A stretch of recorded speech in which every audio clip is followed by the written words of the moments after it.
Hello students, आपका ICT online classes में मैं संतोष कुमार गुप्ता बहुत बहुत स्वागत करता हूं। आज मैं आपके लिए नेक्स्ट माइक्रोसॉफ्ट वर्ड का ट्यूटोरियल लेके आया हूं और आज हम लोग बात करने वाले हैं डिज़ाइन टैब। पीछे पढ़ा था, आज मैं बात करूंगा लेआउट टैब के बारे में। तो हमारा जो माइक्रोसॉफ्ट वर्ड है इसमें आपको एक टैब मिलेगा लेआउट। तो लेआउट कमांड में जो भी कमांड्स हैं ज़्यादातर वो रिलेटेड पेज सेटअप से हैं, पैराग्राफ इंडेंट से रिलेटेड है। तो आज के वीडियो में हम लोग यही डिस्कस करने वाले हैं कि लेआउट टैब में कौन कौन से कमांड हैं और उनका प्रयोग किस उद्देश्य के लिए किया जाएगा। तो देखिए, सबसे पहला आपको पेज सेटअप का ग्रुप मिलेगा। तो देखिए, कभी भी हम किसी पेज को तैयार कर रहे हों तो हमें उसका पेज सेटअप पहले कर लेना चाहिए या प्रिंटिंग से पहले करना चाहिए। तो जो पेज सेटअप होगा इसमें आपको एक कमांड मार्जिन मिलेगा, एक ओरिएंटेशन मिलेगा, एक साइज मिलेगा। तो देखिए, मार्जिन का रोल होता है कि जब आप पेपर को प्रिंट करेंगे तो आपके पेपर के टॉप पे, बॉटम पे, लेफ्ट पे, राइट में कितना स्पेस प्रिंट के दौरान छूटे, उस यूनिट को हम लोग मार्जिन में तय करते हैं। वहीं ओरिएंटेशन में हमारा पेपर एक पोर्ट्रेट होता है बाय डिफॉल्ट और एक लैंडस्केप होता है। पोर्ट्रेट का मतलब पेपर सीधा खड़ा होगा, टाल होगा, और अगर ज़रूरत पड़ने पे हम पेपर को वाइड करना चाहते हैं, लैंडस्केप करना चाहते हैं, तो हम ओरिएंटेशन से उसको सेट करेंगे। बाय डिफॉल्ट पोर्ट्रेट होता है। एक अहम सेटिंग होती है पेपर का साइज। तो आपका जो पेपर का साइज है ये A4 हम लोग ज़्यादा यूज करते हैं और बाय डिफॉल्ट वो लेटर साइज होता है। तो यहाँ एक बहुत ज़रूरी बात है कि जो पेपर का साइज आप प्रिंटर पे इस्तेमाल करोगे वो एग्जैक्ट साइज यहाँ पे आपको बताना होता है, तभी ही आपकी प्रिंटिंग सही आती है। अन्यथा आपका प्रिंट जो होगा वो थोड़ा गड़बड़ करेगा अगर पेपर साइज आपने यहाँ कुछ और ले रखा है और प्रिंटर पे पेपर का साइज कुछ और लगा हुआ है। तो इस वास्ते हमें साइज बताना जरूरी होता है। तो आपका मार्जिन हो गया, मार्जिन सेट करने के लिए ओरिएंटेशन हो गया, पेज का डायरेक्शन सेट करने के लिए साइज हो गया, पेपर का साइज सेट करने के लिए। अब अगला जो टूल मिलता है वो है कॉलम करके। कॉलम बाय डिफॉल्ट हमारा जो वर्ड है उसका पेज में 1 कॉलम होता है, इसलिए एक सिरे से आप लिखते हो लेफ्ट साइड से और रूलर के लास्ट तक आप पूरी लाइन कंप्लीट करते हो। पर कभी कभी हमारी ज़रूरत पड़ती है कि हम अपने पेज में जो आंकड़े लिखेंगे वो 1 कॉलम में ना लिख के 2 या 3 कॉलम में लिखेंगे। जैसे आप न्यूज़पेपर या मैगजीन वगैरह पढ़ते होंगे तो उसमें आपके कंटेंट 2 या 2 से ज़्यादा कॉलम में डिवाइडेड होते हैं। तो उस वास्ते हम लोग कॉलम्स कमांड चलाएंगे। कॉलम कमांड चलाने पे ये लिस्ट आता है, बाय डिफॉल्ट 1 है। आप ज़रूरत पड़ने पे इसे 2, 3 कर सकते हो, या अगर और करना है तो एक मोर ऑप्शन मिलेगा। यहाँ पे आपको एक डायलॉग बॉक्स आएगा, तो यहाँ आप नंबर ऑफ कॉलम बता सकते हो कि कितना हमें कॉलम चाहिए, और कॉलमों के बीच की हम स्पेसिंग वगैरह भी यहाँ से सेट कर पाएंगे। तो ये हो जाता है हमारा कॉलम इंसर्ट करने के लिए। ऐसे ही आपको एक कमांड मिलता है ब्रेक करके। तो देखिए, ब्रेक पे क्लिक करने पे आपको ये लिस्ट दिखाई पड़ेगा। आप यहाँ से पेज ब्रेक कर सकते हैं, कॉलम ब्रेक कर सकते हैं, टेक्स्ट रैपिंग कर सकते हैं, नेक्स्ट पेज पे जा सकते हैं, कंटिन्यूअस जा सकते हैं, इवन या आर्ट पेज पे आप मूव कर सकते हैं। तो ये आपका ब्रेक कमांड आता है। वहीं लाइन नंबर का यूज होगा कि जितने भी लाइंस हमारे पेज में हैं हम उनके आगे लाइन नंबर शो करा सकते हैं। और हाइफनेशन का काम होता है कि आप इससे हाइफनेशन साइन को ऑन या ऑफ करेंगे। तो मैं अभी माइक्रोसॉफ्ट वर्ड में जाने वाला हूं, वहां पर मैं ये सारे कमांड आपको प्रयोगात्मक जांच के दिखाऊंगा, तो आपको और ज़्यादा क्लियर होगा। अगला आपको मिलता है पैराग्राफ। पैराग्राफ में हम लोग इंडेंट की स्पेसिंग सेट करते हैं। बाय डिफॉल्ट 0.0 इंच है। तो लेफ्ट का इंडेंट पैराग्राफ का क्या होगा, राइट का इंडेंट पैराग्राफ का क्या होगा, वो यूनिट हम देंगे। ऐसे ही पैराग्राफ के पहले और पैराग्राफ के बाद क्या स्पेस हो हम ये सेट करेंगे। बाय डिफॉल्ट 4 पॉइंट पैराग्राफ के बाद सेट होता है। तो हम लोग माइक्रोसॉफ्ट वर्ड में जब टाइपिंग कर रहे होते हैं तो जब इंटर की प्रेस करते हैं तो इंटर की प्रेस करने का मतलब हम पैराग्राफ चेंज कर रहे हैं, तो आपका 4 पॉइंट स्पेस छूट जाता है दूसरे पैराग्राफ को शुरू कराने से पहले। तो ये हमारे पैराग्राफ से रिलेटेड कमांड है। अब हमें कुछ अरेंज के भी टूल मिलेंगे, तो चलिए मैं वर्ड में ही चलता हूं सीधे, और जो कमांड मैंने ओरली आपको समझाया है या जो अरेंज के कमांड है इनको हम लोग प्रैक्टिकली जांच के देखते हैं। तो देखिए यहाँ पर लेआउट टैब है। लेआउट टैब में आप जाओगे तो मार्जिन पे क्लिक करोगे तो आपको बहुत सारे मार्जिन दिखाई पड़ेंगे। थोड़ा मैं स्क्रीन की साइज बड़ी कर लेता हूं जिससे आपको ये आपके मोबाइल के स्क्रीन पे अच्छा दिखाई पड़े। तो यहाँ पर अगर आप देखो तो मार्जिन पे क्लिक करने पे सबसे पहले तो कुछ बने बनाए मार्जिन्स हैं, उनमें से आप किसी मार्जिन को ले सकते हो। जैसे नॉर्मल बाय डिफॉल्ट है मार्जिन नॉर्मल, तो यहाँ टॉप 1 इंच है, लेफ्ट 1 इंच है, बॉटम और राइट भी 1 इंच है।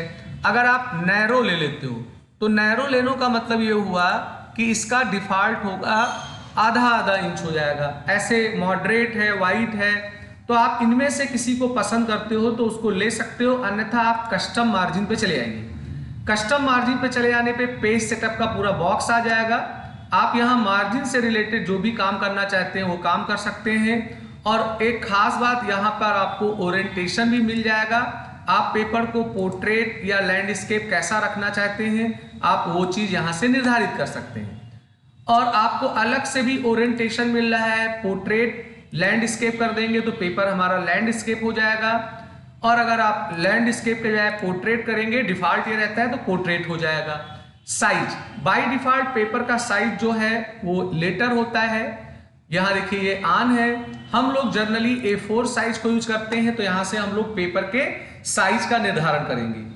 अगला है कॉलम। कॉलम का मतलब ये होता है कि अभी आप जो भी मैसेज लिखोगे तो एक छोर से लिखते हुए ये दूसरे छोर तक हमारे मैसेज को लिखेगा, फिर आपका दूसरा लाइन ऐसे स्टार्ट हो जाएगा।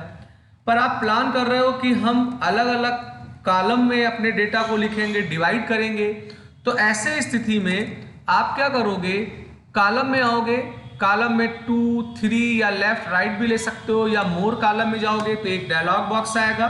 यहाँ आप नंबर ऑफ कॉलम बता सकते हो। ऐसे मान लो मैंने 3 ले लिया, तो हमारा रूलर अगर आप देखो तो ये 3 में स्प्लिट हो गया है। अब अगर आप कोई मैसेज लिखते हैं, जैसे मैं मैसेज कोई लिखूं तो आप देखोगे तो वो केवल पहले वाले ही कॉलम में लिख गया है, और फिर अगला वाला जो मैसेज है वो अगले वाले कॉलम में चला गया है। तो ऐसे आप कॉलम वाइज यहाँ पर मैसेज टाइप करना चाहते हैं तो उस वास्ते हम लोग इसको इस्तेमाल करते हैं कॉलम को। काफ़ी अच्छा कमांड है। कोई बुकलेट वगैरह अगर आप प्रिंट करना चाहते हैं तो उस वास्ते इसका प्रयोग कर सकते हैं। वहीं आपको मिलेगा ब्रेक कमांड। तो ब्रेक में ऐसे मैंने पेज ब्रेक कर दिया। मैं चाहता हूं कि यहां से हमें नया पेज मिल जाए यहां से, तो जहां पे कर्सर रख के मैं पेज ब्रेक करूंगा तो देखिए उसके बाद हमें नया पेज यहां पर मिल जाता है। तो इस तरीके से आप पेज का ब्रेक कर सकते हो, या आप मूव कर सकते हो नेक्स्ट पेज पे। चूंकि नेक्स्ट पेज इसमें है नहीं इसलिए कर्सर आगे नहीं गया।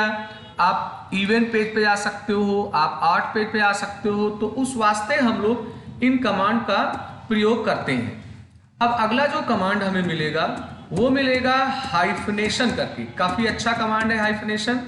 जैसे हाइफनेशन का यूज अगर देखना हो तो अगर आप कोई भी टाइपिंग करते हो तो टाइपिंग करते करते जब आप रूलर के लास्ट में पहुंचते हो तो मान लो हम कोई मैसेज टाइप कर रहे हैं एग्जामिनेशन, तो चूंकि एग्जामिनेशन हमारे इतने एरिया में नहीं आ पा रहा था तो नीचे आ गया।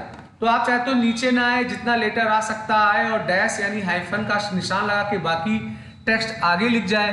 तो उस स्थिति में हमें हाइफनेशन को ऑटोमेटिक करना होगा। तो देखिए जैसे ही मैंने हाइफनेशन को ऑटोमेटिक किया तो एग्जामी जितना टेक्स्ट हमारे रूलर में आ सकता था वो आया, और कंटिन्यू वाला आगे लिख गया, और ये डैश का निशान लग गया। तो इस तरीके से हम इस कमांड का प्रयोग कर सकते हैं।